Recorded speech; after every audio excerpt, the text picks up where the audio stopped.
Hello, I'm Dr. Gerald Barney, the founder and executive director of an organization called Our Task. It's an international network of young adults who are quite worried about the planet they're about to inherit. You know, you often hear this phrase, think globally and act locally. But where do you go to learn how to think globally? How do you think for 7 billion people? How do you think as a species among all the species in the community of life on the planet? How do you think for the planet itself? Now, Our Task has been developing over the last 7 years a course that we call Global Thinking 101. And today, we're going to provide you with an overview of that course. The overview is intended today to provide you with a sense of what the real course is, the whole course. And it would be useful to you if you're thinking about having the course taught at your school or your club or your community. It would also be useful if you're thinking about the possibility of becoming an instructor, because we can train you to become an instructor in it. What you hear today will not be a substitute for taking the course, but it will give you a good overall sense of what it's about. If you are interested, please contact us. And now I want to introduce my colleague, Monica Moore, who will actually give you the instruction. Thank you very much.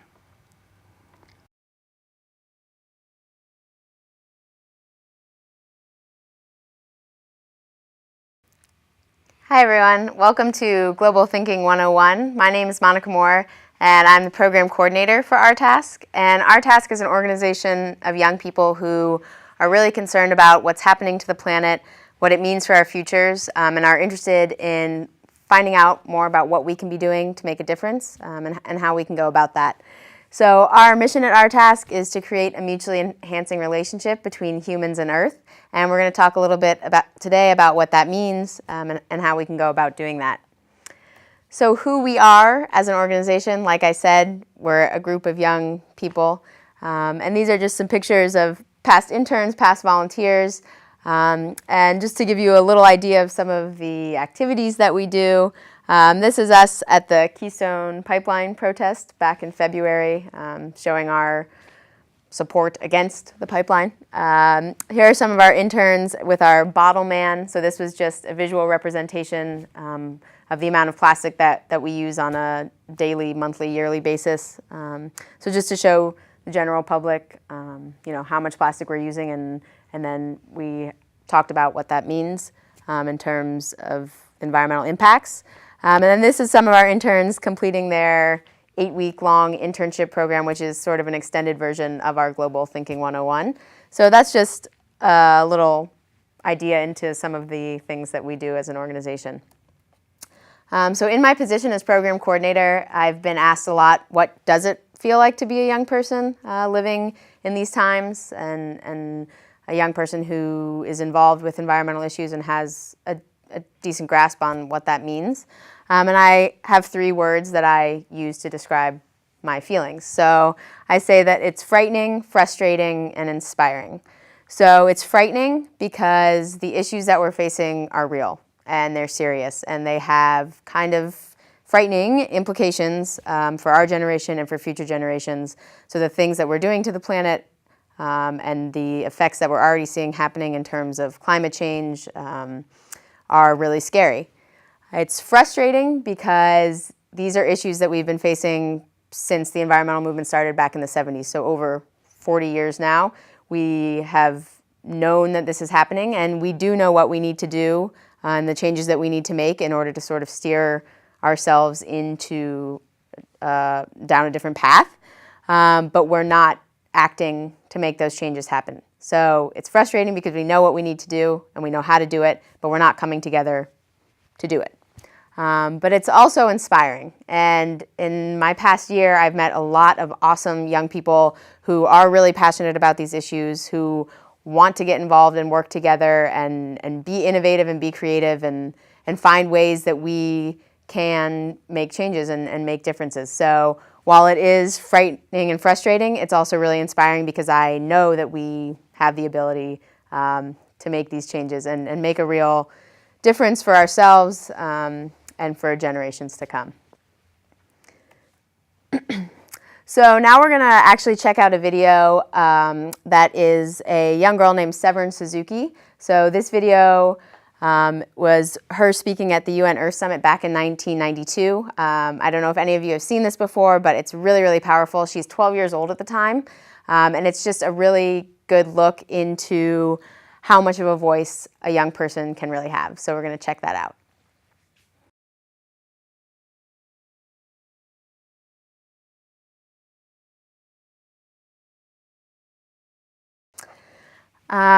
So now that we've seen that video, I think you can see how powerful really people our age and even younger can be when they are speaking passionately about these issues that really do have a big effect on us. So just today, this is our day at a glance, what we're going to do, what we're going to go over. So we're going to have our first table assignment, and throughout the day, we're going to be doing different breakout sessions to give you guys a chance to really interact with one another. So it's not just you listening to me talk at you all day. You're going to have some opportunities to interact with each other, brainstorm, get the juices flowing, and really be an integral participant in this process. So we're going to have a couple different breakout sessions. We're going to learn about what's actually happening to the planet, the global Plan A, so what path we're going down now. And then we'll look at some Plan Bs, which are alternative environmental plans. And then towards the end of the day, we'll talk about some more opportunities for young people to get involved and what young people can be doing on a daily basis, on a monthly basis throughout their lives to enact some of these changes. All right, so before we get started, we're just going to do a really quick icebreaker. So for you all to get to know each other a little bit better. So the one we have for today is our paper airplane game.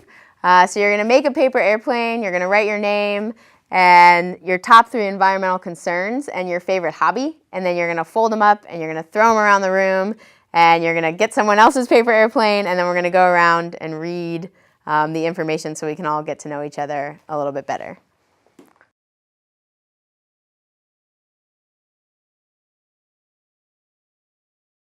So now we're going to go into our first table assignment, our first table breakout.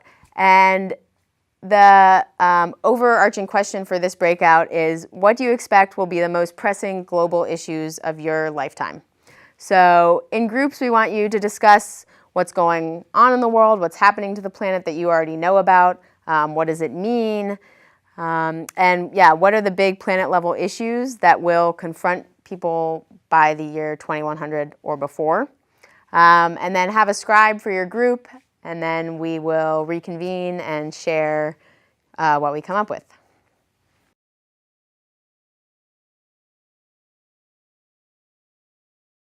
Okay, so now that you guys have had a chance to sort of give us your thoughts on what's happening to the planet, and we've shared that, we are going to go over what actually is happening to the planet. So these are just a few facts about the current state of the environment. So right now, forests are being lost at a rate of 36 football fields per minute. That's pretty crazy. That is a lot of forest being lost at a really quick rate. Another fact is that 1/3 of the world's population is already affected by water scarcity. And as we know, that our population is continuing to increase and water is becoming more and more scarce. And one thing that I often think about that is quite frightening is that we have wars going on now that, you know, are over lots of different things, religion, to name one big one. But these wars are happening before these resources are even really scarce.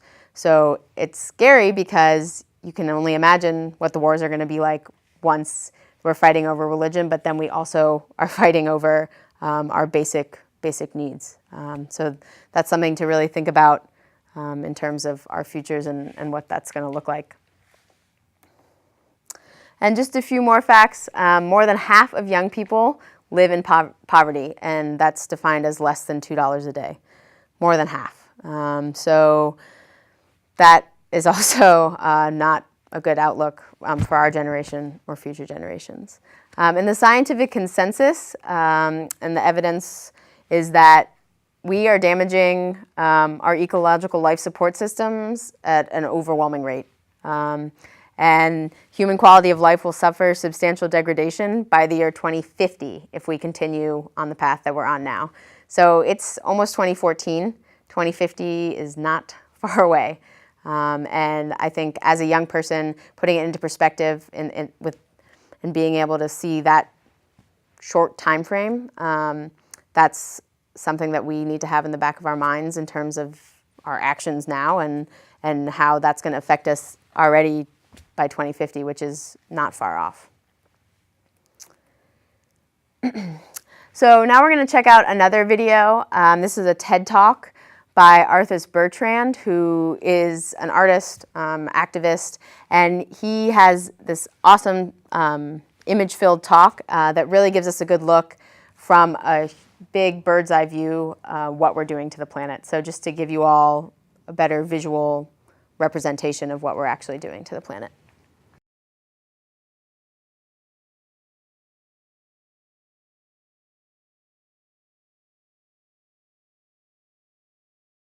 Okay, so we've talked a little bit about what's happening to the planet, and at our task we have thought a lot about how to frame these issues and how we want to be thinking about them and what mindset we want to be looking at the issues through. So one way we do this is by thinking about things in terms of our global ecological footprint. So what is our footprint? What does it show?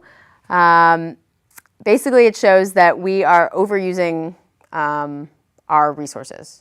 And to give an example of this, in 1961, we were using our resources at a sustainable rate. So we used 67% of Earth's bioproduction. So that's clearly under 100%. We weren't going over that limit. But in 2012, we used 150% of Earth's biocapacity. So that's 1.5 Earths worth, and we only have 1 Earth. So if this trend were to continue until 2050, we would need to use the bioproduction of several Earths, which obviously we do not have. And this is just a better visual representation of this ecological footprint idea. So this is the biosphere and our annual bioproduction, or the resources that we can be using. And like I said, in 61, we used 0.67. In 71, we were using the full Earth's capacity, and then in 2012, 1.5 Earth's worth of our resources in 2012. So when we're thinking about, okay, well, what does that mean that we're using 1.5 Earths, and how can we still be around if we're using more than we have available?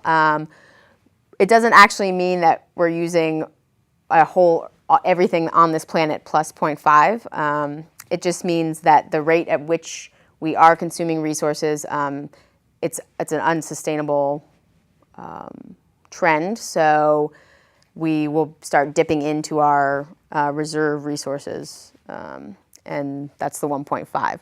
So this sort of led us to this question of, has a societal collapse ever occurred? Because when you think about, okay, well, if we're using all of our resources, that can only last for so long. What happens when the resources run out? And yes, societal collapse has occurred, and there's lots of examples of this in history. And we have just some up here: Easter Island, Haiti and Rwanda, and other places in Greenland are facing increasing threats that could precipitate collapse. So in some of those places, Easter Island, they cut down all of the trees until there actually were none left, and then the population died out. And in some of these other areas, they're on that same path. So what did these societies have in common? Why did this come about? They shared a lack of foresight about their management practices, about how they were consuming resources. and that eventually led to decline and collapse.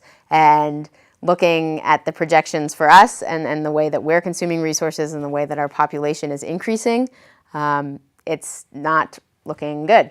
And it's not hard to imagine a sort of similar thing happening for us in modern day.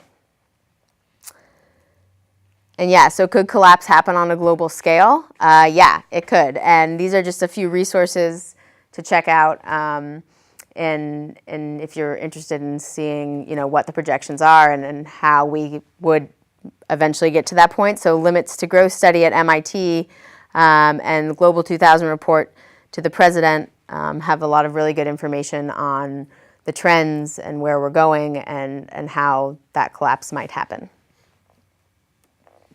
So if a collapse were to happen, how soon? Do we need to, be stocking our pantries and shelters and get ready for this collapse tomorrow?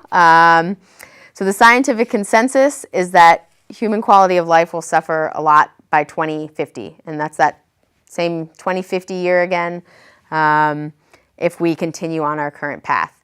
And that's crazy, right? That's really soon, and that's really scary. And one thing to really think about is how old will you be in 2050? We'll still be around, that's for sure. And so something really important for us young people to think about is, okay, what do we need to start doing today so that when we do get to 2050, we aren't going to be the next Easter Island.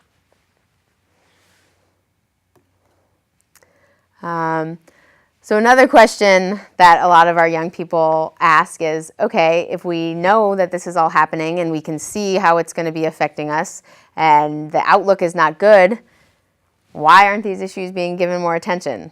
Why aren't people up in arms about this? Yes, some are, but you would think that if these are the outcomes that are projected, people should be doing more about it.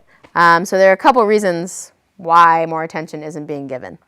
So our system of global political economic rights weren't designed to think about these issues in a global way or a long-term way. A lot of the way that we think about things is short-term. So tomorrow, next year, the next 5 years. Looking out to 2100 isn't something that's typically done. And while the ecological footprint is an effort to reconceptualize human economy as a part of our biosphere and thinking about our wealth in terms of the environment, that's not something that has caught on fully, and it will take a lot of mindset change for that to be really adopted on a broad scale. But something really important to remember is that the stakes involved could not be higher, especially for young people. Like I said, 2050 is not far off, and the projections are kind of dire. Okay, so now we're going to do our first table breakout session, or our second table breakout session, sorry. So we want you guys to think back to what we did in our first table breakout session, what you think are the big issues, what's happening to the planet, and compare that now to what we've just gone over about what is actually happening to the planet, what the projections are. So again, in your groups, just talk about how the picture of the world may be different than what you had originally assumed. How is it similar? What issues that we've just talked about are most important to you? What is most concerning? What scares you the most? What are some possible first steps to addressing those issues? And then how does this new insight into what's actually happening to the planet make you feel?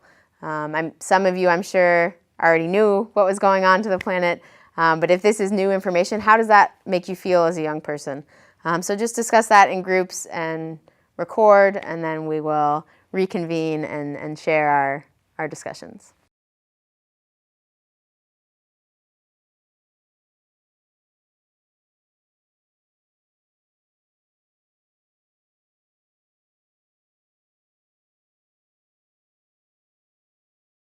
Okay, so now that we've had some time to think about what's happening to the planet, We are going to talk about the global Plan A, what we call Plan A, so what we're currently doing, and then some alternative or some Plan Bs. So what is Plan A? I've sort of touched on this a little bit, but Plan A is basically more of the same. So continued growth, increased consumption, continued population growth as well. So yeah, Plan A calls for a continuation of the same policies and practices, and in some cases even an intensification of these policies and practices. And that's what we call Plan A. So just to give you all a better idea of Plan A and to illustrate it in a bit of a different way, we're going to check out this video called The Story of Stuff. And it's actually one of the most watched environmental online little films to date. So it's a really great look at our consumption, how we're consuming things, what the chain of consumption is, and what it means when we buy something. So we're going to take a look at that video right now.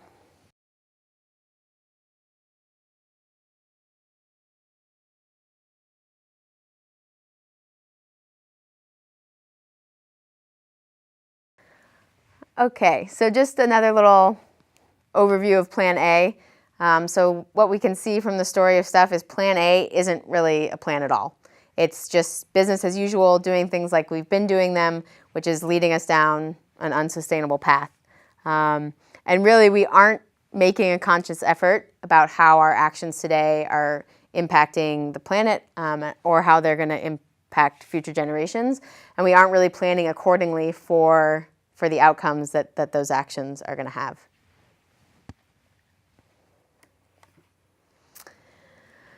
So the future expected from Plan A is not attractive. I think we can all sort of picture what it might look like if we continue on the path that we're going down, and it's not pretty. But on a positive note, efforts are being made to redefine our human plan, so to change the way that we're doing things, to think about things in this global sense. And if I buy something here today, how does that affect someone in another country, or how does that affect someone who isn't even born yet? So plans are being formulated that sort of are asking and challenging us to get outside of our business as usual and reconceptualize how we're living and in a way that will help us live a more sustainable life. So some of these efforts, the Millennium Development Goals. So this was a declaration that set in motion some quantitative goals for addressing specifically extreme poverty. And the Millennium Development Goals were to be achieved by 2015. So since that's just around the corner, the next step is the Sustainable Development Goals. So at Rio Plus 20 conference in June of 2012, the governments agreed to launch this process to develop the Sustainable Development Goals to build upon the Millennium Development Goals. So some more Plan B proposals. Different groups around the world are coming up with these alternative plans, like I said, which we're calling Plan B. And our task as an organization has collected some of the ones that we think are the most thoughtful and really address these issues. And so we have summarized about a dozen of them. And from that dozen, we have picked out 4 that are our favorites. And the 4 Plan Bs come from 4 different organizations, and these are a part of our collaborating organization groups. So the first is from UN Environment Program, and it's their publication called Towards a Green Economy. World Watch Institute, their State of the World 2010 publication called Transforming Cultures from Consumerism to Sustainability. Third is Lester Brown at Earth Policy Institute, his World on Edge. And lastly, the World Wildlife Fund and Zoological Society published their 2008 Living Planet Report in collaboration with Global Footprint Network. So those 4 are the publications that our young people have read over, looked at past conferences, and those are the ones that they picked out as the most inspiring, most promising, and the ones that we want to take a better look at and really use as guidelines to living more sustainable lives. So now we're going to move on to our next breakout session, and this is which Plan Bs would you guys vote for? So what changes do you want to see made based on the core collaborating organization's recommendations or just based on changes that you all want to see enacted that's coming from your own thoughts.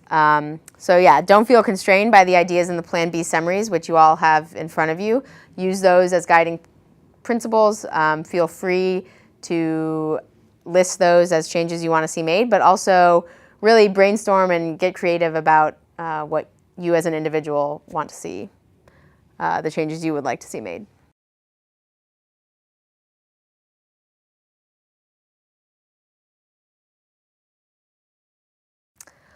Okay, so now that we've had a chance to think about the changes that we want to see, we're going to talk a little bit about where those ideas go. So we didn't just have you think about these ideas to leave them here for the day and then not think about them past this day. We have a really cool document that we're creating called the Youth Plan B. So this is a document that is a call to action, a vision for our futures, and a living document. So the way that we have sort of structured this is that we are using the ideas that we really, really like from our core collaborators and incorporating those with our own ideas about changes we want to see made and putting them into our own document, our Youth Plan B. So right now, like I said, it's a living document, so it's always changing. And at our summer conferences that we have, we each year have worked on the Youth Plan B a little bit more, and the ideas that our conference participants come up with there are also being incorporated into the Youth Plan B. So you all are going to have a chance today to add and be also contributing authors to this document.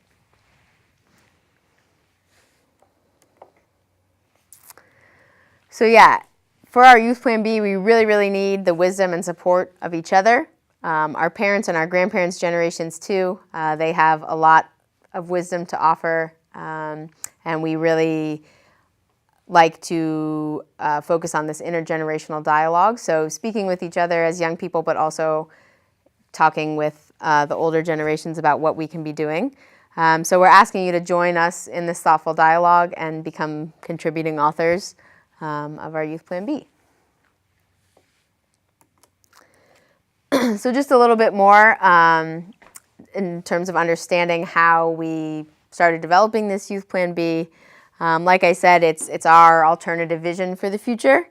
And so the overarching goal is to change our culture in a way that we're constantly thinking about how we can reduce our ecological footprint. So that idea that we talked about in the beginning of the day, we always want to keep that in the back of our mind and think, okay, is this action that I'm about to take going to increase or decrease the ecological footprint? And the goal is to be taking actions together that collectively work to reduce this ecological footprint.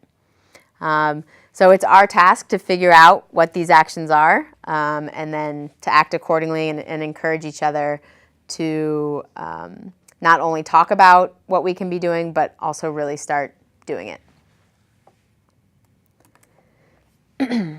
So like I said, we are using our core collaborators as inspiration and as guidance for where we can take our Youth Plan B. So again, that's just our list of collaborating organizations. And this is just a little bit more detail about each of our core collaborating organizations and why we've chosen those as the ones that we are using. So the United Nations Environment Program publication really offers a way to redefine progress and use better economic indicators than we're currently using. So it talks about things like, instead of thinking about the wealth of our nation in terms of GDP, maybe thinking about it in terms of a happiness index or something that doesn't just focus on gross domestic product. World Watch Institute really talks about what it's going to take to make these huge cultural paradigm changes, and offers us different ideas about ways we can be living our lives more sustainably. Earth Policy Institute has a really good detailed list of big changes that we need to be making. So one thing that is recommended in that publication is to begin to reduce our carbon output 80% by 2020 is the deadline that they give.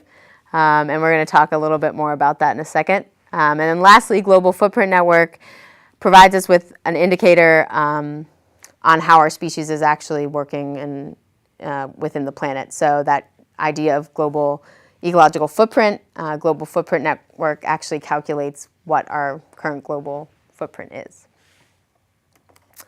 So what's our process for the Youth Plan B? Like I said, we're using our core collaborators to help us understand the magnitude of the changes that we need to make in order to have a sustainable future.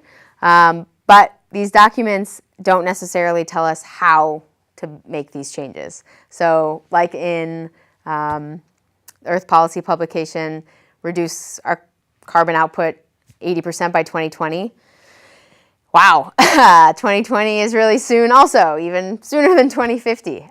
So as a young person thinking, okay, it's good to know that these are the changes we need to make and that this is the magnitude of change we need to make, but how do we start doing that? That's not necessarily in these documents. So what our hope for the Youth Plan B is that we can begin working together to think, okay, what are the first steps we need to be taking to actually begin chipping away at this huge overarching goal of reducing carbon emissions 80% by 2020. So yeah, the Youth Plan B is what young people want, what we all need to do to help set these cultural changes in motion. And we want our voices to be heard, and we want it to be known that we want to begin making these changes and not just continue to talk about them, but actually bring this stuff to fruition. So how are we going to do this? What we're going to work on today is what we call visioning. So this is just a quote from Dana Meadows, and I will share it with you all. So visioning means imagining at first generally, and then with increasing specificity, what you really want. That is what you really want, not what someone has taught you to want, or not what you have learned to settle for. So for our Youth Plan B, we really are thinking about what we want, we want our futures to look like, and using that as an inspiration to start making some really big changes. So just briefly, some of the things that are already in our Youth Plan B to give you an idea of the things we want. We want to achieve more equal distribution of wealth, build strong community ties, focus on health and happiness of our population, not merely GDP. So those are just a few. And yeah, the vision has to come from the hearts and minds of young people. That's why it's called the Youth Plan B. And we need your input, and that's what we're going to work on right now in our next breakout assignment. So in groups, we're going to create a visual representation or a skit of the world that we dream of. So you can do a model of sustainable city or act out the day in a life of 2050 when we're all living sustainably or living by these principles in our Youth Plan B. So this is a time to get really creative and think outside the box and think about ways that we can make these big changes start happening. So go ahead and get into groups, and then we'll do our little skits in half an hour.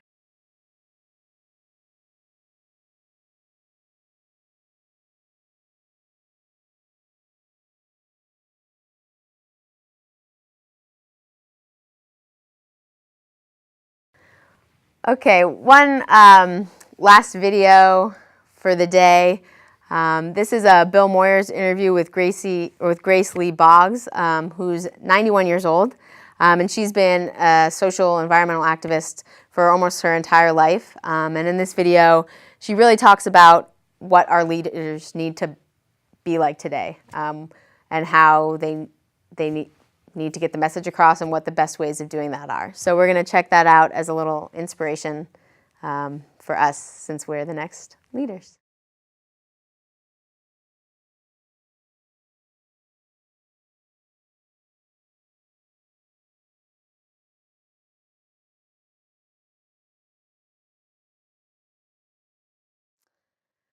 Okay, so just to leave you all with some ideas of what young people can actually be doing. We've talked a lot today about what's happening to the planet, what it means for us, what some big organizations are suggesting as changes that we need to be making. And then we've also worked on our Youth Plan B to start chipping away at making those changes. But when you leave here today, the goal is not to just have learned all of this stuff and then forget it once you leave. So we want everyone to take away with them real actions that they can be taking. And so this is our what can I do? What can I do to have an impact? So just a few suggestions. You can join a local group like our task, or there's tons of others locally who are working really hard on these issues, and that's a great way to get involved. Continue to learn, so educate yourself, educate others about what's happening. Choose your vocation carefully, so your job. When you're thinking about even going to school, what you're going to study or what you are going to do once you've finished with school, if you want to really make a difference and have an impact, then choose a job where you can do that. So this one might seem a little far off for some of you, but find a significant other who shares the same environmental values as you do. I think what we've learned today and what you'll learn is that these changes are really hard to make, and they're even harder to make by yourself. So if you have a good support system, people who are also wanting to make the same changes, it makes it a lot easier to feel good about making those changes and to have people help you make them. This one, also, wait until you're 25 to have children and then have no more than 2. So this touches a lot on this population issue. This is something to keep in mind just over your lifetime to try and steady our population growth. Consume thoughtfully. This one is huge. A lot of times when I think about the big picture and what are the roots of these issues, for me, a lot of it comes down to consumption and the way that our society values stuff, and that we've been taught to value stuff. So consuming thoughtfully and being an informed consumer, I think, is one really, really big thing that you can do as a young person to have an impact as an individual. So when you're thinking about buying clothes, ask yourself if you really do need that shirt. And don't be afraid, to be the weird girl who wears the same shirt more than once a month, because that shows your commitment to the movement, and that's you not only knowing that consumption, that our consumption levels are really high, but that's a way for you to actually act upon it in your daily life. So that sort of tags into this, set an example by how you live. So a lot of times what we've seen is that we are doing all this talking, which is great, but when it comes to the action, that's where we sort of fall off. So the talking will only get us so far. We need to really start doing things as well. And you can do that by setting an example in your daily life. So something that I've chosen to do personally in my dietary the way that I eat. So I'm vegan, and that is a choice that I've made primarily for environmental reasons. So yes, I love animals, and I'm glad that I can support animal welfare as well, but I have decided to do that as a way to show that I don't support our big ag. So that's something that I can do as an individual, and really it does make a difference. 8, get out of the car. So walk, bike, use public transportation as much as you can. Find a faith tradition which shifts values away from dominion of earth to care and responsibility of earth. So that is something, if you are a faithful person, something to think about in terms of your practice. Get involved politically and vote green. that's something that young people over the age of 18 can do and feel really empowered about doing and know that it's making a difference. And lastly is to calculate your ecological footprint regularly and be happy with a small footprint. So there's lots of resources where you really can figure out the impact that you as an individual are having and then pick and choose different ways to reduce your own footprint. So that is our Global Thinking 101. We'll have plenty of time for more questions and discussions. But yeah, thank you for joining us today. Hope you learned a lot, and that is all.